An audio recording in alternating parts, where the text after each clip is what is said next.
talk about what gives you hope when the headlines are blaring out around the country that there is a complete logjam in Washington between the Democrats and the Republicans. You say the alliance between different the whole political spectrum is actually coming together. Yes, you got to think of politics in America now as two stratas. On the top, dominating the left-right emerging alliance are the corporate powers and their political allies in the Congress and elsewhere. And what we're seeing here is a corporate strategy of long-standing that fears a combination of left-right convergence on issues that would challenge corporate power. So they really like the idea of left-right fighting each other over the social issues. They really work to divide and rule these left-right public opinion and representatives. And so far, they have been dominant, the corporatists. But they're beginning to lose. And we have enough historical evidence to show that the tide is running against them. For example, on the minimum wage fight, that comes in 70, 80% in the polls, which means a lot of conservative Walmart workers think they should get a restored minimum wage, at least to what it was 46 years ago, plus inflation adjustment. That would be almost $11 an hour. It's the left-right alliance is coming through at the state legislative level on juvenile justice reform and addressing the whole problem of prisons in our country. Newt Gingrich and others have started a group called Right on Crime. And the progressive forces are working hand in glove with right and left state legislatures, and they've gotten through some bills in over a dozen legislatures. The third area where it's breaking through, the left-right alliance, is to block the further expansion of these globalized trade agreements. The Pacific Trade Agreement, which is being negotiated with Asian countries by President Obama, is now going to be blocked under an opposition in the House of Representatives to fast track. In other words, Republicans and Democrats, I think, have about a majority of the House, even defying their leadership in the Democratic and Republican Party, Boehner and Pelosi. They have enough votes right now to block a fast track zip through the House trade agreement. And that's the left-right. A little over a year ago, there was almost a majority vote in the House to block the NSA from dragnet surveillance. That was a bubbling up of public opinion going from the grassroots all the way to the House of Representatives in defiance of Speaker Boehner and Minority Leader Nancy Pelosi. So we're seeing this emerge. And if we really want to get things done in this country, long overdue redirections, then we better pay attention to this emerging left-right alliance that I described in detail. There are 25 areas of left-right convergence in this country, and they represent a majority. That's why I called the book Unstoppable. And all we need now is to start the conversation level locally, have it bubble up into the media. The media sort of likes this idea of unlikely allies, especially at the local level, and have it move into the political stream, and then put it on the table, all these issues for the electoral campaigns that are coming up. Ralph Nader, I want to go to this global issue of the TPP, because over the weekend, President Obama spoke to young leaders during this town hall-style meeting at the University of Malaya in Kuala Lumpur, Malaysia. His talk was briefly disrupted by peaceful protesters holding up signs denouncing a sweeping new trade deal, the Trans-Pacific Partnership, the TPP, often referred to by critics as NAFTA on steroids, as you were talking about establishing a free trade zone that would stretch from Vietnam to Chile, encompass 800 million people, about a third of world trade, nearly 40% of the global economy. Obama defended the TPP. The trade agreement that we're trying to create, the TPP, part of what we're trying to do is to create higher standards for labor protection, higher standards for environmental protection, more consistent protection of intellectual property, because increasingly that's the next phase of wealth. All those things require more transparency and more accountability and more rule of law. And I think that it's entirely consistent with Malaysia moving into the next phase. That's President Obama in Malaysia. Who is advising President Obama on TPP? The unions, environmental organizations? Ralph Nader. Well, they can't get back through the secrecy of these negotiations and these drafts.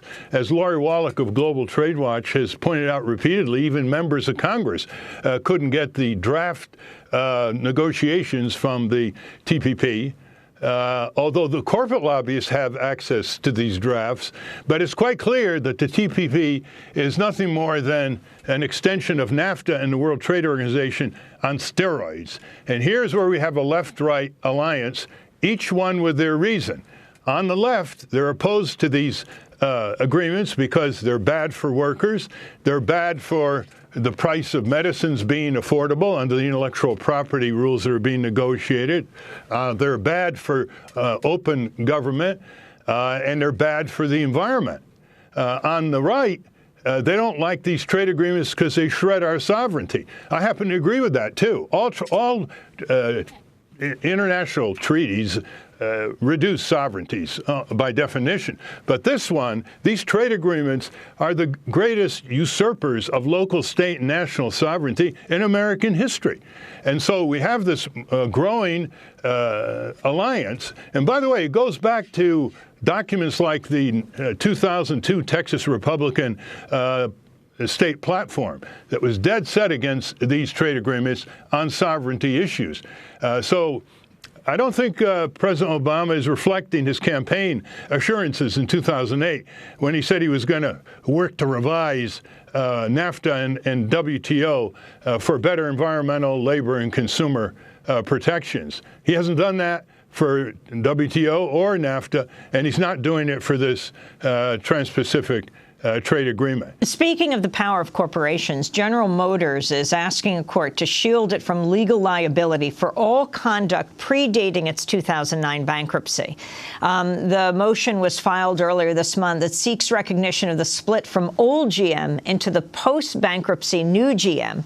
If approved, GM's request could protect it from claims over the defective ignition switch linked to at least 13, maybe hundreds of deaths. General Motors knew of the defect for over a decade, of course, but only issued a recall earlier this year.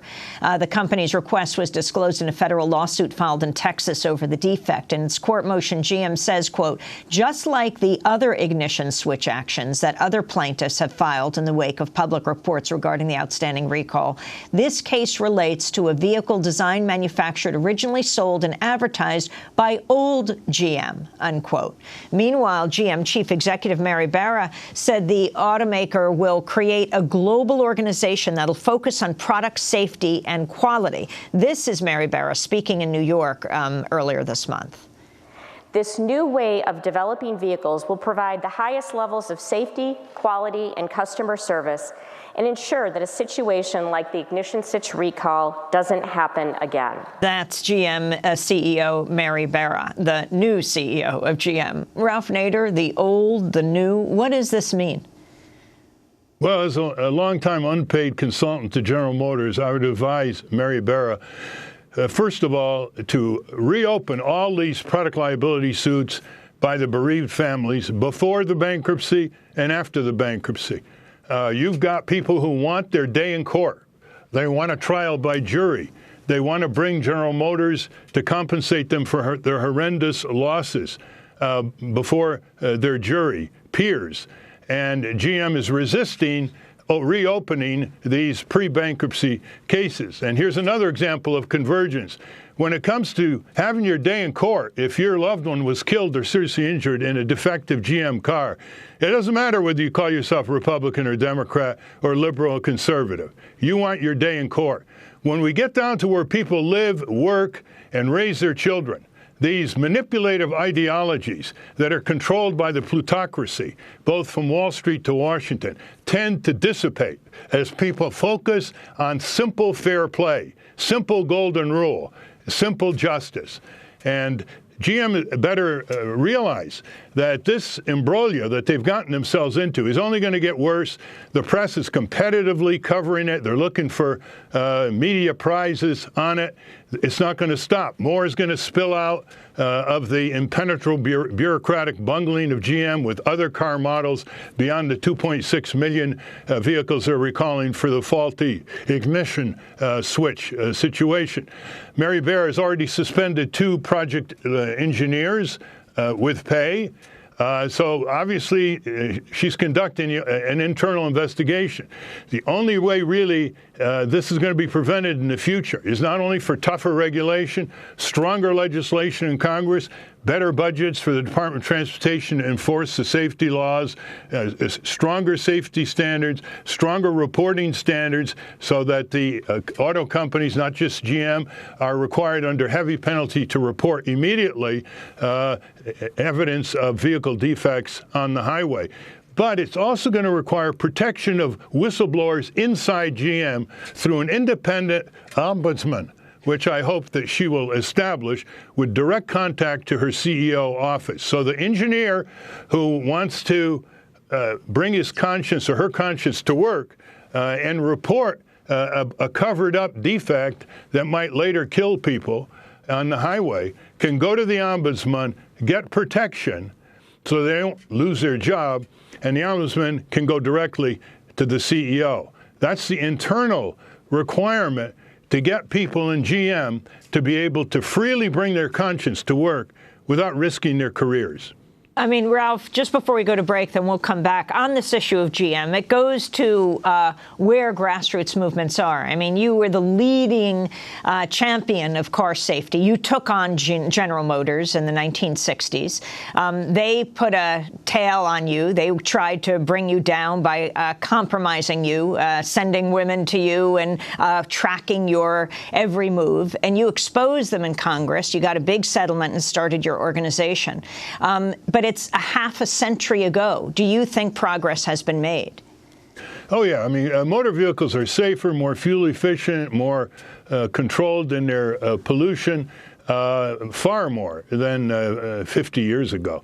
However, there's a whole new wave of innovation that can move our motor vehicle fleet toward even greater crash safety, greater operational safety in terms of brakes and handling, and above all, transform them into non-emitting vehicles. That is, you can have hydrogen-powered cars, electric cars.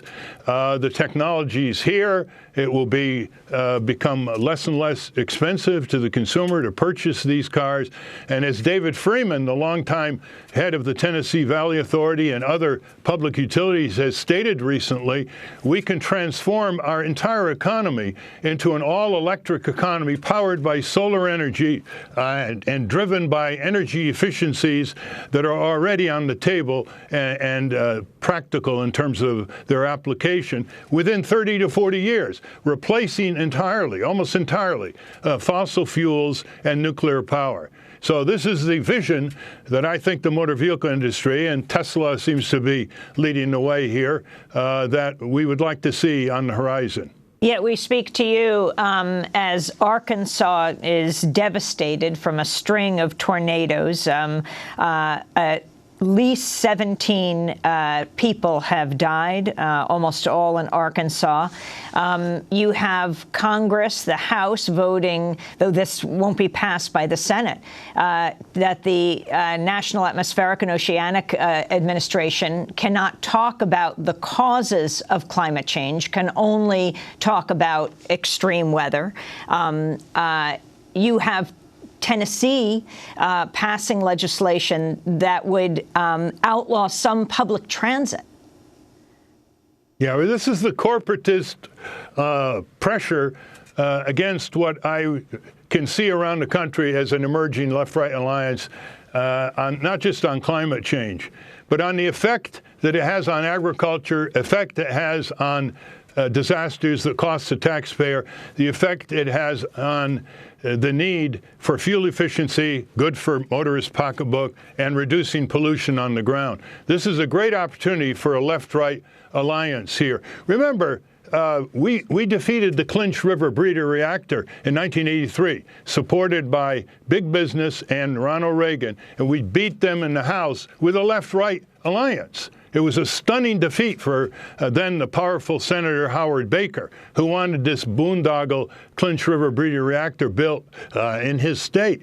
And not many years later, in 1986, there was a left-right alliance. Republican Senator Grassley from Ohio, Congressman Howard Berman, Democrat from California, to pass the False Claims Act, which has saved taxpayers tens of billions of dollars, protecting internal government whistleblowers. And we just got through, a little over a year ago, a further protection for government whistleblowers overwhelmingly in the House and Senate. Again, you see bubbling up from the grassroots, yeah, it's a pretty good idea to protect government employees who blow the whistle on corporate fraud, corruption, fleecing Medicare, defense contract abuses, et cetera.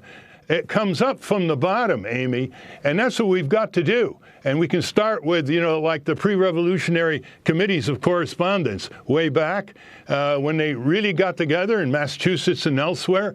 And that's what started the drive. And it can start again with conversations and these little alliances where you live throughout the United States, which then bubble up into the media, then bubble up to your members of Congress or the state legislature. Pretty soon it becomes a political issue. Pretty soon it's back on the table.